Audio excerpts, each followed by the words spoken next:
Okay, we will go ahead and get started. Welcome to our webinar, Reconfigure, Reconstruct, and Reenter, Mitigating Risk While Sustaining Business Continuity and Enhanced Enterprise Value. This production is hosted by Aveshka, Deep Water Point, and Atlantic Union Bank. My name is Carissa Nee, and I'm the Director of Communications and Marketing for Aveshka, and I will be moderating today's panel discussion. I'm joined today by Aveshka panelists, Priscilla Golden, Program Director for Aveshka CDC Programs, Dr. Till Jolly, MD, our recently named Chief Medical Officer, and Greg Lord, Aveshka's Program Manager. Some background on Aveshka. Aveshka provides comprehensive technical and advisory services on health and operational matters that ensure continuity for critical programs during crisis situations such as COVID-19. Aveshka has developed processes for managing public health crises and has over 100 subject matter experts closely tied to the scientific and medical partners and trusted authorities. From Deep Water Point, we are joined by company partners Harry Thornsvard and Charlie Hanley. Deep Water Point is a premier federal consultancy who works to get their customers to gain a competitive advantage in the marketplace. Deep Water Point has over 270 subject matter experts who know how to grow and win new business in the federal space. From Atlantic Union Bank, we have Market Executive Joe Humphreys, who will weigh in from an industry standpoint. Atlantic Union Bank is a $19 billion commercial banking company with offices in Maryland, Virginia, and in North Carolina. AUB finances most of the companies in the market area, and one of the most important industries for Atlantic Union is government contracting. The purpose of today's webinar is to provide a multi-level perspective on the enduring impacts of COVID-19 that affect all businesses and what business leaders need to think about and consider moving forward, especially as they begin implementing their return to work scenarios.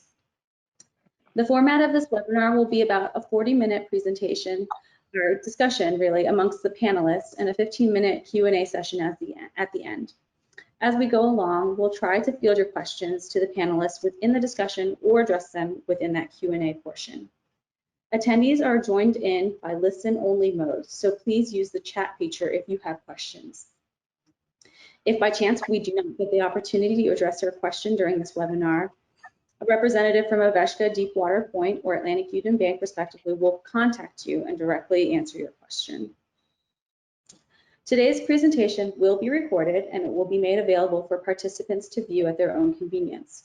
You should be able to find a link to the recording from Aveshka, Deep Water Point, and Atlantic Union's websites for your reference. In addition, there are some handouts available for you to download from your control panel, which is on the right side of your screen. So we will now begin. Let's just take this from a public health perspective to set the foundation for this discussion. It would be great to hear from Aveshka's public health experts. COVID-19 has proven to be a very fluid situation with the nature of this virus. It's just changing daily and the guidance is changing frequently. So from Aveshka, I'd like to direct our first question to Dr. Jolly. What is your current thinking about the duration of this pandemic, and how long do you think we need to be prepared for the impacts of COVID-19 that are already affecting us? Well, thanks for that. This is a very important question that everybody is really seeking the answer to. And the first advice would be if the more definitive someone is about the answer to this, the more skeptical one should be about the answer. But in general, we've been at this since January, February, and nothing's moving fast. The guidance from a day-to-day standpoint, you can sort of get dizzy watching the guidance change and the news change day to day. But from a planning standpoint, one really needs to think well into the fall and into the winter at least, and realize there's not an on-off switch. This virus is proving to be very sticky and very, omnipresent within the population. It sort of hits all age groups now. And we don't have effective countermeasures. A vaccine is quite a long way off, and even that's not an on-off switch. So clearly into the fall and into the winter are reasonable planning assumptions for now, realizing that things are going to extend beyond that, hopefully in a better situation but without the on-off switch. So certainly that period of time. If vaccine comes along, that's going to make a difference. We're going to have a hard time getting everybody vaccinated for lots of reasons. And the flu season is going to complicate things because that happens in the winter. So look into 2021 at least. So Till and I often talk together and talk with leaders of different organizations, and they ask this question a lot of the time. And I think one of the ground rules that we come back to is that in naming the virus SARS-CoV-2, it's a novel coronavirus. And we use the word unprecedented way too often in the discussion. It's gotten to be kind of a boring word, but it's still one to keep in mind, because the one thing that we know about this virus is that we don't know a lot about this virus. And the more we learn, the more the guidance is changing. And I know that's a challenge for everyone. But to Till's point, those who claim to know are usually modeling it on experience with other viruses, whether that's other coronaviruses like the common cold, not so frequently mentioned, or even more often the flu, and it's not an influenza virus. So we don't really have a model to go by. What we do have is a lot of good scientific research, which is evolving and developing. And as the research changes, the guidance changes. And that's frankly something that, while difficult to accept, we really do all have to evolve our responses as the learnings grow.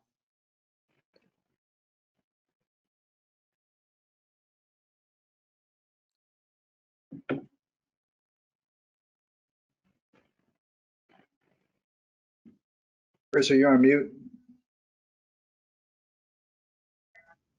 So in terms of that, so are you saying that we need to be prepared to work remotely for as long as it takes? What are your thoughts on that? Whether you're working remotely, I think really depends on the nature of your work, right?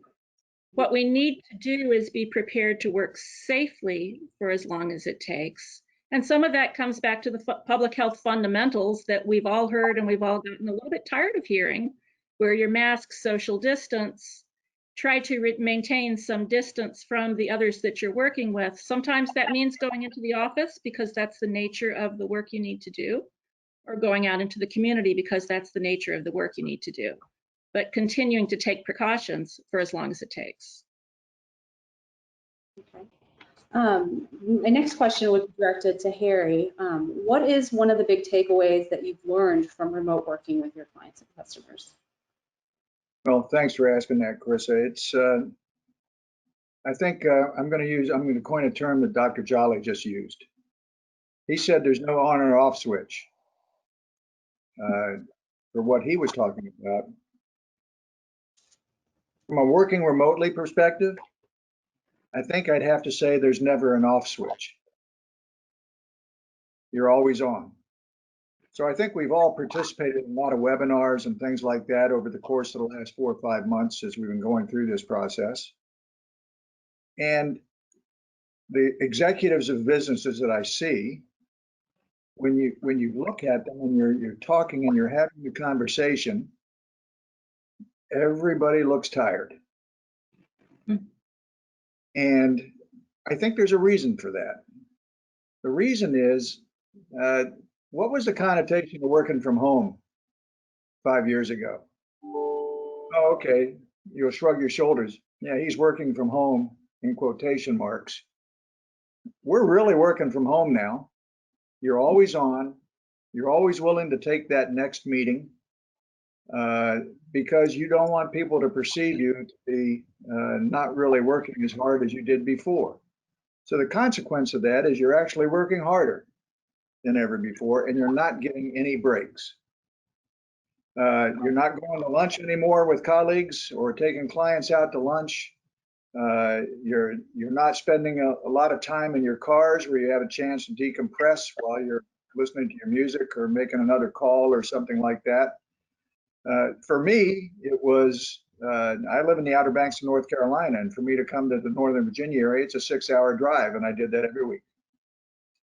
And so there's a lot of goodness that comes with that in addition to a sore behind. But I guess the biggest thing I can say is that you're always on, you got to make sure that your executives who you depend on to actually keep your finger on the pulse of the organizations get some rest. My strong recommendation is that your executives should put some personal time on their calendars, something like that, so that they can refresh themselves during the course of a business week, because you are indeed always on. There's no off switch. You're connected via your phone, you're connected via the computer, what have you, but there really isn't much of a break. And so I strongly recommend that we take good stock of our executives and make sure that they stay as refreshed as they can.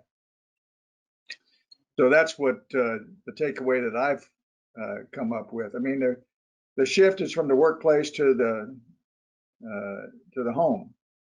So, you know, there may be some things related to different ways you compensate employees for things they have to do from their home office, et cetera. But the biggest thing that I take away from this whole thing is that people are exhausted on many different levels. Chris, this is Charlie. I'd like to add a couple things to support Harry, and especially in the small business community. There are two things that I think are challenging in continuing to motivate your employees. One, many of these small businesses operate with emotional leadership, right? There's a person that started a company and has a lot invested and asks a lot of their executives and their employees, and because they see the personal commitment, because they're there first and they're last at the end of the day, you try to figure out how you keep that piece of the momentum going for your business. And then the other thing I would ask folks to monitor and watch is culture. It's hard to have culture in your young company or your growing company when nobody gets to hang out, like Harry was saying. So those are difficult challenges. I don't have an answer, but I think those are important things for small businesses or growing businesses to consider trying to adapt to in the current situation. That makes perfect sense. Absolutely, I agree. So I'm going to actually direct things a little bit differently here. And so obviously the pandemic has changed things for everybody. So to Joe Humphreys here from AUB, how have things changed from a banking perspective with this pandemic, and how will banks view the line of credit extensions and expansion? Is there any impacts that you see? Thank you very much. And so a lot has changed, but a lot is just the same. If your business is one of those that's negatively impacted by the shutdowns and the restrictions, like hospitality or certain retail businesses, education, healthcare, religious organizations, some commercial real estate, I would expect that you'd want to be communicating with your banker on a routine basis about expectations for the revenue drops and the cash flow drop in the business. As you know, there was the government, the regulators have come, and it's a new kind of general regulatory environment for banks. They suspended the general accepted accounting principle rules for troubled debt restructurings. A lot of banks, not all, but a lot of banks have gone out and raised additional capital. The rules for loan loss reserves have changed, requiring more reserves to be put in the loan loss reserves for banks. So with more capital and ample liquidity, we also got paid a large amount of fees to process PPP loans as an industry, and that helped in an environment where the interest rates are almost negligible, and so gross profit is hard to come by in this business right now. But you can expect your banks to respond to your situation as they find it, and to be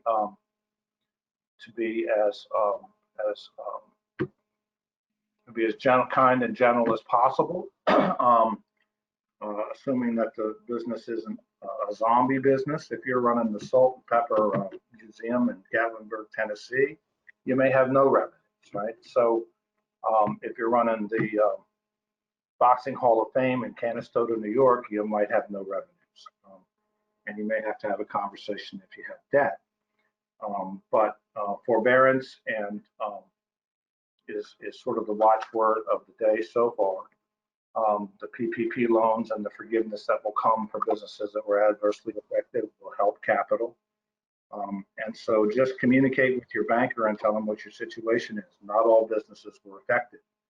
A lot of the government contract community wasn't affected at all, and some of them have grown rather remarkably as a result of the pandemic for the needs the government or various governments have for answering the phones or buying biological materials and then sending them to researchers and those kinds of things. Technology, some technology purchases have been accelerated. So not everybody's in the same boat. Just communicate with your bank and tell them where you are and what you expect, and everybody knows that it will change. And just keep the lines of communication open. Other than that, it's sort of business as usual, except we're all working remotely, or almost all of us are working remotely.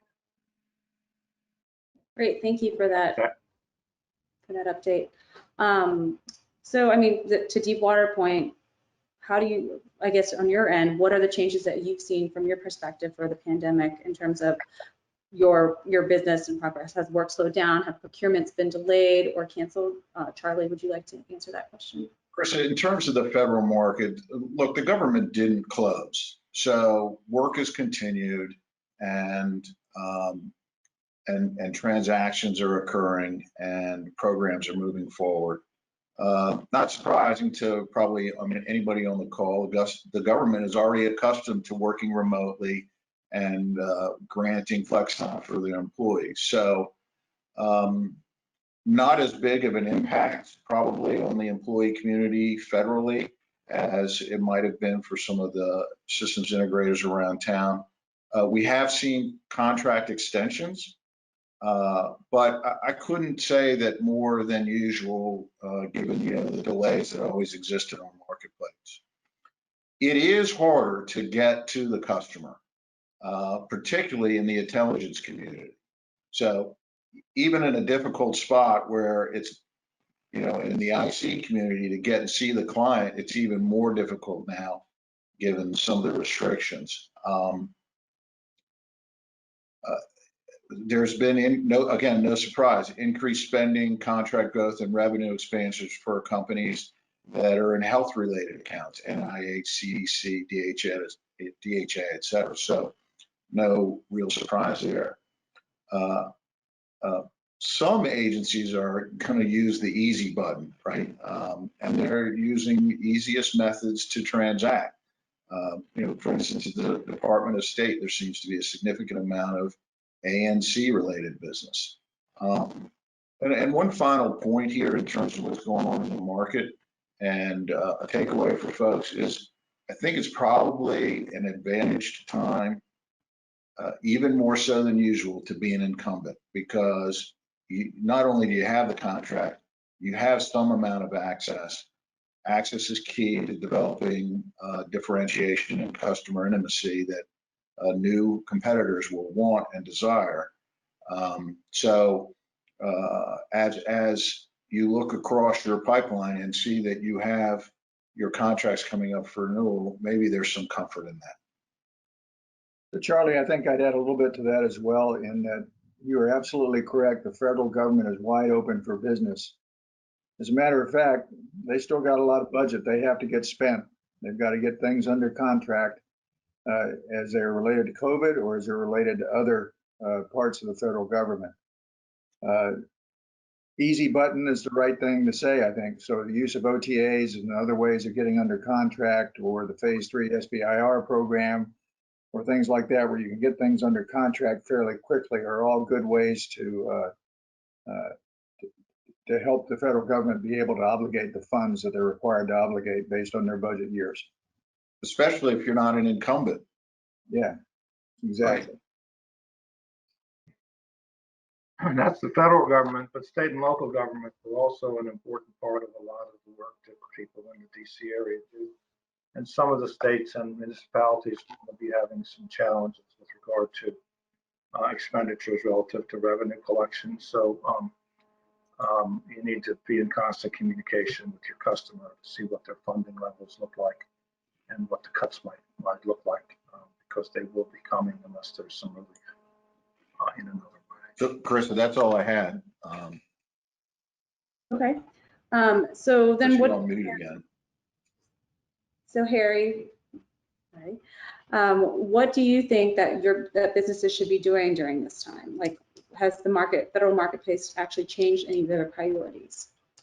Priorities Carissa, really you're haven't on changed. mute. As I said before, the federal government is wide open for business. You need to drive value to your business. You got to keep your margins up. You still need to differentiate yourself from your competitors. Your top line growth needs to continue. I mean, there are no excuses. We need to continue to grow our businesses during this time. You really got to concentrate on your pipeline, which is what's going to drive your business into the future. So it becomes more important than ever as we work remotely that we brute force our way through some things to be able to make sure that we create and qualify and validate those pipelines of opportunities as we're going forward. You're going to rely a lot more in this environment on policy and procedure because you're working remotely. You're not seeing yourself face to face all the time. So you should adjust your business plans to accommodate for those different policies and procedures. Try to increase your margins if you can during this time. Brutally focus on what you're spending your money on and try and husband and shepherd your resources where you can use them to most good and effectiveness. I can't emphasize enough how much businesses should be focusing on business development right now. That's our way out of this. We have to keep moving forward. Program managers become much more important. Even though you might not be at the work site anymore, you still have to collect the intelligence that you need to have so you know what's going on within your customer sets. I believe that the customer intimacy is still the key to winning. You got to find a way to still get yourself in front of the customer in some form or fashion. You have to be dogged about it. You got to understand your customer and you got to present to them those things that will resonate to them so that they're going to want to talk to you. Talent. So, there's a way that you can increase your margins now based on this quote unquote new reality. You may well be able to hire remotely in some other part of the country where the labor rates are a lot lower and still get your workforce in there and be able to improve the margins of your business. All of these things need to be looked at. And I think it's really this is just another way to do business. Has it changed forever? Don't know. But I think we have proven that working remotely is an option. Business is still getting done. The federal government is still doing the things that need to be done. The world is still spinning on its axis. And we need to learn from this. And maybe there's a hybrid way that we'll be doing business going forward. Nevertheless, to coin a phrase, it is what it is. We got to do it. Actually, Harry, I just received a question from one of our participants. You're saying business development, everything, it's got to still continue. So how do you see companies running capture in this new environment? The blocking and tackling doesn't change. You still have to capture the opportunity in the appropriate way. You still have to craft your solution so that it resonates with the client.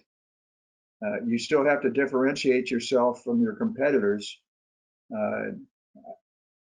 You're not going to be as much face-to-face with a customer.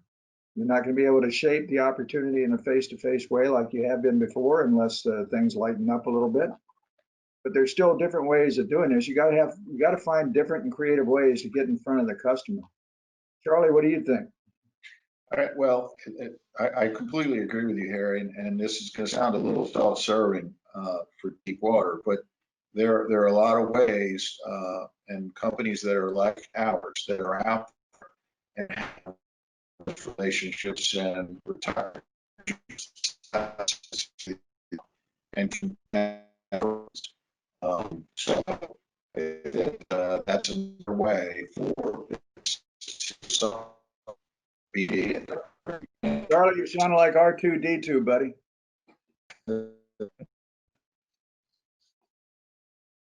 It looks like your internet connection is unstable. I think what Charlie's saying is we need to find the right way to have the ability to be able to get to the customer. There are different ways of doing that. There's consultancies like ours. There are other consultancies out there that can do this kind of work as well. But you got to have access.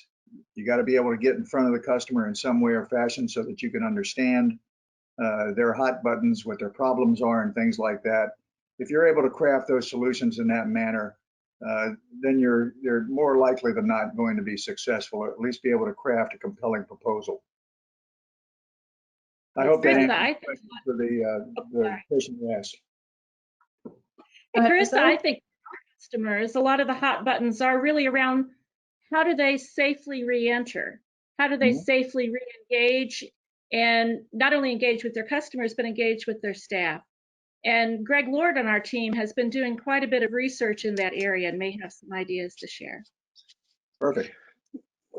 That really is one of the big, I think, issues for our customers out there and for the business community at large is how do they bring their employees back into a collaborative environment and whatever the new normal turns out to be in a manner that allows them to be safe. And regardless of whether we have a vaccine in the near future or improved medical countermeasures to treat patients, COVID is not going away. The virus itself is here to stay. We will continue to see infections even after a vaccine because of issues with adoption of the vaccine. And it will take time and it will take years, which means that when we think about how we plan, businesses need to be planning not for just 6 months from now, a year from now. They really need to think about the long haul and what is their physical structure look like, what does their community, their culture look like, and how do they drive that? How do they create safety, which is a big confidence issue. People need to have confidence that when they come back to work, that they're not going to be getting ill because of it. Otherwise, they'll be perfectly happy to sit at home and work from home, as we've aptly demonstrated at this point, can be done. So the things that really need to be done involve some both what we refer to as engineering controls for the structures, which is primarily built around maintenance of HVAC systems, improving HVAC systems so that they essentially no longer recirculate the in-house air, but they change it. It's called air changes per hour. More the merrier, preferably at least 5 or more. And you know, how we have always managed this problem in hospitals is instructive for us now. Hospital infectious disease wards, the operating rooms, intensive care units, they change their air 10 times an hour, if not more. And by filtering that air with the appropriate filters and by having UVGI systems that are inside the HVAC to kill viruses and bacteria and mold, you improve the air quality of your community inside your buildings. Those are really important factors that the employer needs to start thinking about. It's important to remember that back in 1970, Congress passed a law called that created OSHA, and inside of that was a piece that was called the General Clause, as it's commonly referred to. And the OSHA General Clause can be boiled down into essentially one sentence. The employer has the legal obligation to provide a safe working environment free from known hazards. Well, we know about COVID and we know about coronavirus, so it's now a known hazard. And the employers are responsible to provide a safe working environment under the law. So there are a lot of issues here that they have to work through. Social distancing in the workplace is We're no longer going to think about how everybody gets 100 square feet on a running average when we build out a space. Maybe now it's going to have to be 200 square feet. Maybe we're not going to have 100% of our workforce in our building all the time. Maybe we're going to create teams and do rotations, create cohorts, prevent the opportunity for our entire staff to get sick. If we have an outbreak, it only affects part of our staff because that's the only part that was there. So all those kind of things really need to be evaluated and thought through as a business, and what fits into your business, your culture, and your needs. And how do you keep the employee happy in a very real sense, because they're still our biggest and best part of what we are. So we have a lot of issues to come through, and this will take some time. People are getting there, but like Priscilla pointed out, if you got up this morning, the guidance can change. It's pretty much what it really comes down to. And every day we're learning more. Every day we're changing how we look at how to prepare our facilities, how do we prepare our people. And that makes complete sense that you say that, yes, like that guidance, that general clause says that we have to have a work environment that's safe. To me, safe, I would feel safe if I knew what was clean. Like how clean is clean exactly? What would be? Hey, so this was one of those questions, and I see Till smiling because he was around during Amerithrax, and this was a fundamental question that was asked in the federal sphere as we were trying to clear anthrax spores from numerous federal facilities as a result of the exposure. The good news is that coronavirus dies. Anthrax spores generally don't for a long time, but the coronavirus does. So when you think about how you prepare your environment, remember that we know a lot about how it survives once it gets on things. Knowing that timetables, virus, we can pretty much leave a space empty for a week, and anything that's in there is dead. And we can be very safe about that. And it needs a cleaning, of course, and it may even need a deep cleaning in the interest of helping our employees feel more confident, all of which are good things. But it's clean is hard to come by. Empirical, scientific clean. It will be a struggle with coronavirus, just like it's been a struggle with anthrax. And every time we've had a chemical exposure, a large chemical release in this country, we've always struggled with this issue because it's very difficult, because frequently you don't know if you're clean enough until you have an exposure or you have a problem. So it becomes a retrospective knowledge base, which makes it difficult. But the best we can do is to use products that we know work, which there's ubiquitous lists out there of what works on coronavirus, and to make sure the work gets done, and then put in place things that are going to help maintain that space being clean. Technology is out there that helps you do that, whether it's UVGI, whether it's better air filtration, whether it's electrostatic cleaning. All of those things that you're starting to see now come to the forefront, and most people never use in their office space. Those are important adjuncts to improving the safety of the workplace. So then, I guess those are some things, definitely things to take into consideration. So if I was an organization trying to think about how would I reopen, when would I reopen, what are some of those triggers or the situations that would allow, that would determine that it's safe for me to reopen? Priscilla, do you have any insight on that? Or Till?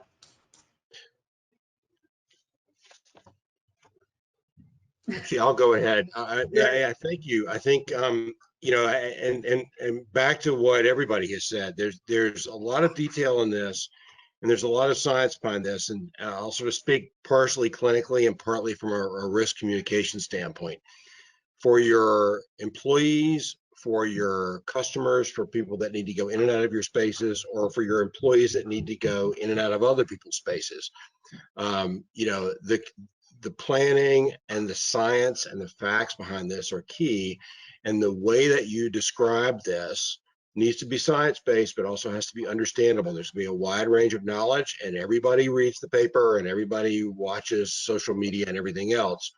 So you have to be seen as trustworthy and careful and scientific and break it down into elements that people can understand, and they understand why you're asking them to do something, and you have to be clear and honest and very open about what you're doing to make your workspace clean, and make it safe for those. And so rather than, there are some specific triggers that we talk about numbers of cases and percent of this and percent of that. And all that's important, and all that is changing day to day. And some of that is relative, but the key to this is really to be open, honest, and understandable, and recognize we have to talk about some of the science, but we have to talk about it in a way that non-scientists can understand and appreciate, because they have families and they have kids and they have their own risks to think about.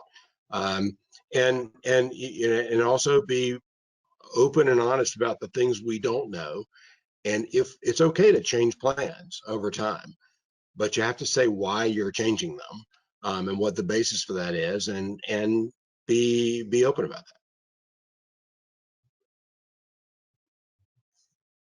that. Priscilla, you're on mute.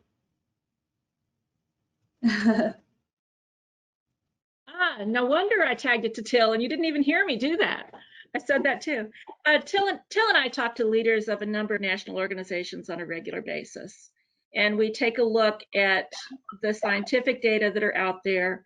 And we try to think of things in terms of both the external factors and the internal factors. The internal factors, the things that are within your control, like dealing with the question of how clean is clean, dealing with assessing whether some measure of personal protective equipment is or is not needed in your workplace.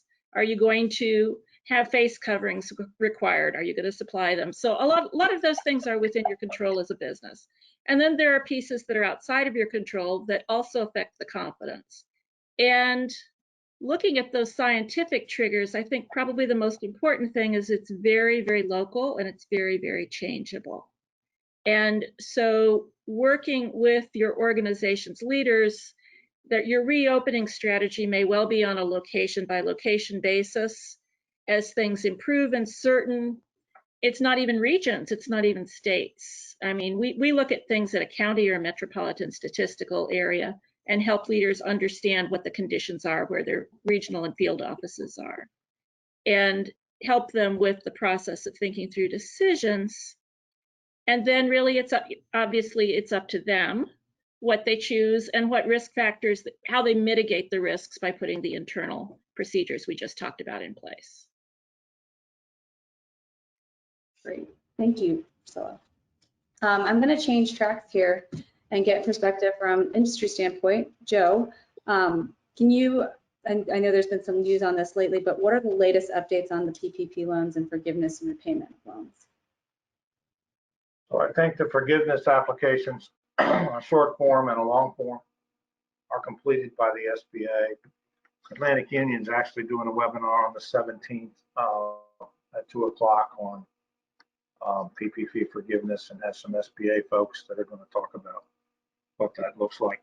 I mean, clearly, if you've been impacted by COVID, and PPP is an appropriate forgiveness program. Our advice is talk to your lawyers and accountants. If you're a government contractor, it's not so clear cut. So I would advise all government contractors to talk to their lawyers and their accountants about forgiveness of PPP. We are on the buy side, the senior debt side of a dozen or so M&A transactions at the present time, and every one of them is requiring the target, the one being acquired, to repay their PPP loans. So there's some risk to an acquisition price in the future that you might want to take into consideration, which is exactly why you want to talk to your lawyers and your accountants. We can't tell you whether to do it or not. It's up to you, but there are issues that you need to think about that you might not have thought about, other than the fact that it will find its way to your to your retained earnings account on your balance sheet. It's evolving, and you need to pay attention to it, but get some really good legal advice and some accounting advice on how to handle it. So clearly the theme is that everything is evolving, everything's changing for everyone in every shape and form. So I guess to Deepwater Point, to Charlie potentially, what do you see coming in the 18 months or so in the federal marketplace? What changes? Everything's changing. So what do you think? So I think that if you do the things that Harry talked about and get your house in order, if you focus on getting some bottom line growth as well as your top line growth, becoming efficient in this marketplace, you'll be rewarded over the next 18 months. I'm going to touch on this again is you need to consider how to make the transaction easier when you're in an environment where you can't get close with a customer. Examine the creative methods. Harry brought up phase 3 SBIRs, the OTAs.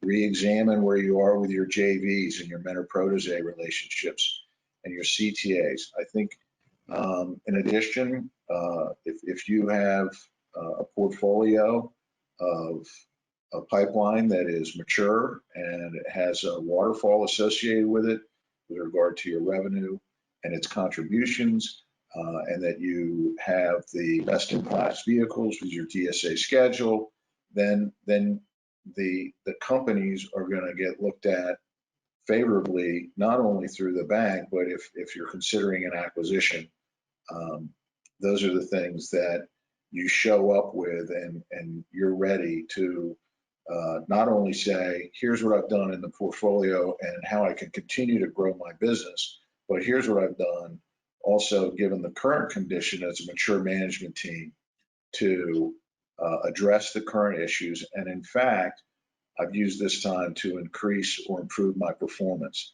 And, you know, it's our expectations if companies do that, the next 18 months are going to be gracious to them with their valuations. Does that seem fair, Harry? It does, Charlie. It does indeed. And so for AUB, what do you expect of your banking customers within the next 18 months? Does anything change? So in the government contracting world, in the M&A space, it doesn't look like valuations have been compressed very much at all, if not, and in some cases have expanded.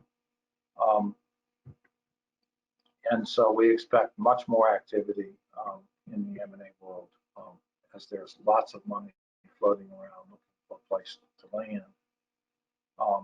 And there are strategics that are out there trying to do tuck-in acquisitions in certain contract vehicles or certain customers. It's in some ways an easier way to acquire a customer than it is to go get them organically. In that space, we continue to see growth and new procurements and new contract vehicles being let, although things are sliding to the right. They always slide to the right. Eventually, they won't be able to anymore, and those contracts will be let. We do think there's going to be some more consolidation in the banking business as well. If you look at the stock prices of banks, some are faring well and some aren't. And my guess is with a low interest rate environment, that's going to last much longer than we originally anticipated. It's harder to make a dollar in the banking business. Compliance costs are not decreasing at all. So we do expect that there will be some more consolidation. We think it'll be near the end of the cycle rather than the beginning of the cycle, but banks will begin to consolidate. And then the cultures and change and the bureaucracies will change. But there's plenty of business out there, particularly in the industries that are growing, continuing to grow, like government services and defense, and defense, aerospace, and government services is a very robust market. There was a quote from someone I think at the Raymond James conference that said last year that they hadn't seen people with this many smiles on their face since 2007. So that's sort of the environment that we're still in terms of the valuations for strategically important properties for buyers. Great. And then I want to ask the same thing to Aveshka, you know, looking in the next 18 months. I know that it's kind of funny to even say what's going to happen in the next 18 months. So I guess the question is what are the key things we should be looking out for from a public health and medical perspective that getting ready to come out of this pandemic and hopefully returning to the new normal?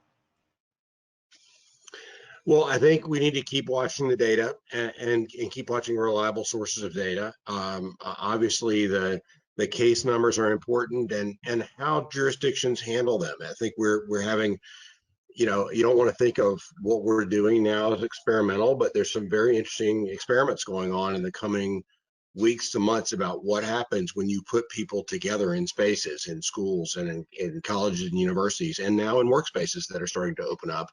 And we need to watch those carefully and learn from them. So if they're and they may be all be happening for the right reasons, but we're going to learn things from what happens in those environments. And some environments may be better than others. We may learn more about the outdoor versus the indoor environment, and more about what HVAC systems need to do, and more about cleaning techniques. And things, and more about different age groups as time goes on. And as the experts say, we're only 6 months into this, and we're not very far into a disease that we don't know much about. So we need to take what's going on now, learn from it, and then apply those lessons to what happens over the next 12 to 18 months, and do this safely. Did you have something to add, Priscilla? Sorry. I was just echoing what Till has said. And really the other thing, and even coming back as we're talking through it, and it's really kind of coming full circle, we're also learning how to operate differently as businesses. You know, some of the things that we've really learned how to do Zoom calls.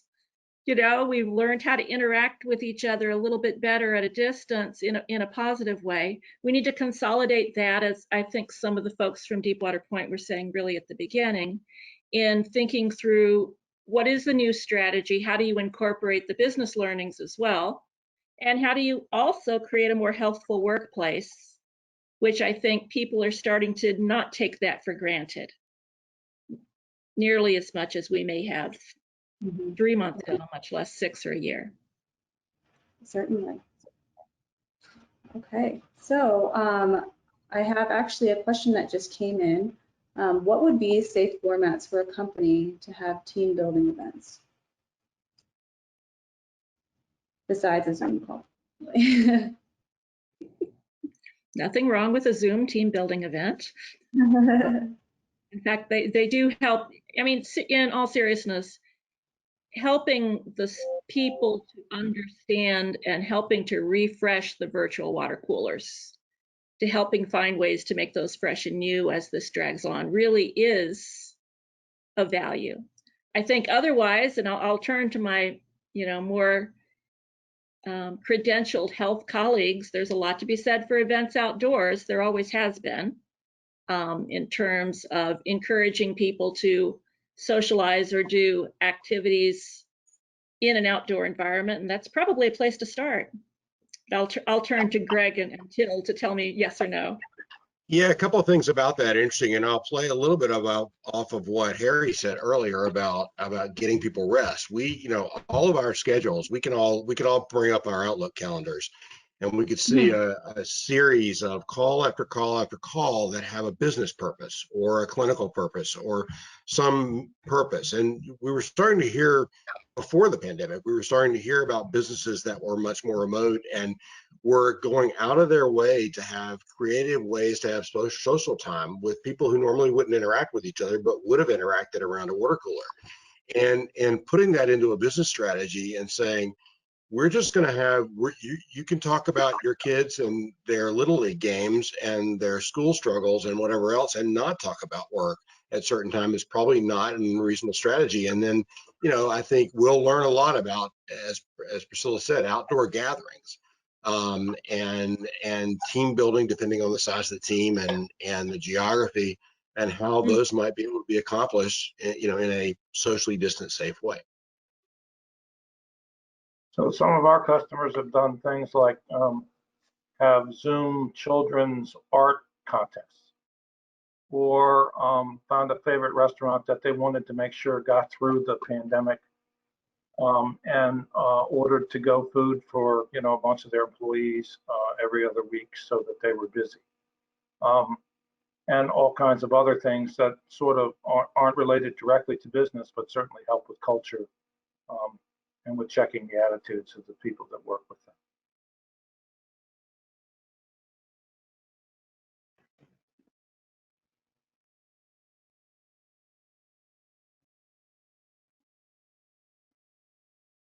Chris, you're on mute. Chris, I think you're trying to bring up a question, Chris. My apologies. There is a question that did come through for Priscilla. Besides the CDC guidelines, what are the hard internal mechanical risk reducers to eradicate COVID-19 work environment to properly mitigate the infection cycle? So could you, the hard mechanical, was that the phrase? Mechanical risk reducers to eradicate COVID-19 in the work environment and to properly mitigate the infection cycle. I'm going to tag that to Greg, because that's an area where Greg is the specialist on my team in looking at those specific workplace controls. So I think it's like with most good plans, it has to be an end-to-end. So we need to first and foremost educate our employees and get them to understand the risk factors. What are those risk factors and how do we mitigate those? Everything from, limiting your social connectivity in your community so you don't get infected and come to work, to how do you stay safe at home. If you actually have somebody who comes home with it, kid gets it at school, how do you then protect the rest of your family? And also, how do you make sure you don't bring it to the workplace? The other strategies that need to come into play is if you have an outbreak or if you have somebody who exhibits symptoms at the workplace or has been tested positive after they've been in the workplace in a recently short period of time, a tracing process for informing your employees, informing who they've been involved with, who they have seen, had they been in an office setting in a meeting, socially distanced, but they sat there for a couple hours with this individual, which means they're going to be at a much higher risk for infection.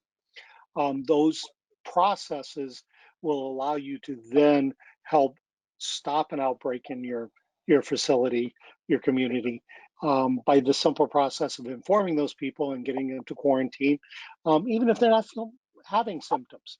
It's important to remember that this virus, about 40% of people actually are carriers, but they don't feel badly. They don't have symptoms. So this is truly one of the big struggles of dealing with this virus and dealing with the illness it produces, is that a lot of people feel perfectly fine. And that makes it difficult for people to understand that they still need to do certain things, and we still need to trace them down. We still need them to stay home if we believe they've been exposed. And that's more about protecting everybody in the workplace. So there are some clear processes that you can put in place for your employees that are, we call them administrative controls, but call them protocols, standard operating procedures, whatever your vernacular happens to be. It really is an important endeavor that you need to undertake prior to bringing your people back to the work site. Have these plans in place, know what you're going to do, and have good connectivity with your local public health agency, because they're going to help you with this when we have somebody get infected. And I don't say if, I say when, because we're going to deal with this for a while, and we will probably have ups and downs, and we'll probably have outbreaks in all our communities that will come and go. And we just need to get used to managing them. But Greg, I was hearing the question a little differently, and I really truly appreciate the direction you took it. But I also recall that last week you did a tour of one of the client's facilities with a specific look to what techniques and technologies had they put in place, how they had modified their facility, and where you could give guidance. And I think it might be helpful for the audience to hear some of the strengths that you saw and some of the areas where you saw they or other people might be able to make improvements in those areas. Yeah, no, that's an excellent point. from that standpoint, I was really impressed with how much work they had actually done in the last 3 months to really create an environment that made it safe for people to come into the office space. First and foremost, they limited numbers. They created 2 teams. It's an on week, off week type thing, green, blue.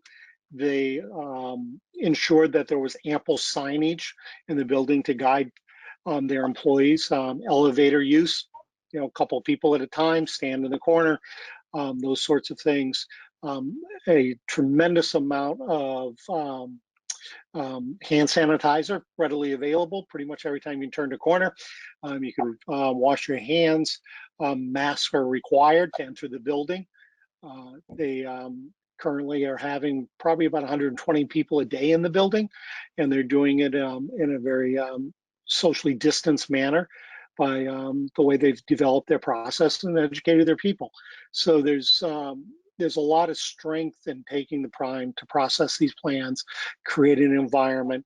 It can be done. I think we're starting to see that across corporate America as they're starting to understand that.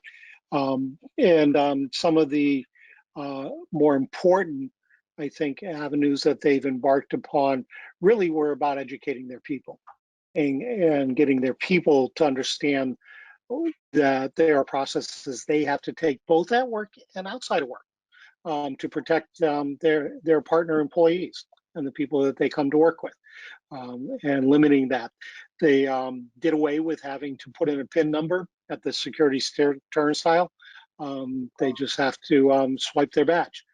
So they don't touch a lot of anything now in the building. The doors all got replaced coming in with motion sensor, so they don't even push on the doors. They've installed electrostatic cleaning systems.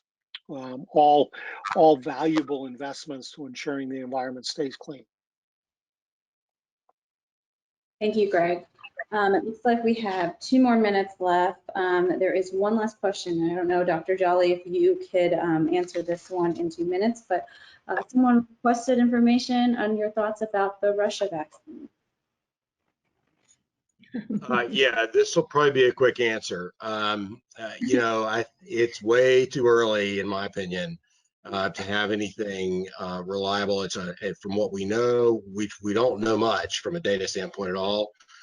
Very small population. We don't know any data about what initial safety and efficacy testing is, and I wouldn't put too much stock in it personally. Okay, and that was So the last. Dr. Jolly, you're not going to be first in line for that, huh? I've not bought a ticket to get there for it. No. Well, I think that is the last of the questions that came in through the Q&A. Clearly, I just want to say thank you to our panelists. We greatly appreciate your time and the multi-level perspectives of how COVID-19 is just affecting everyone across the board, physically, how their business landscapes are affected, how we do business. And so this has been really, really helpful, I think, to the folks that have been on the line. And again, everyone, thank you for joining us this afternoon. This recording will be available shortly after, hopefully this afternoon. And again, thank you.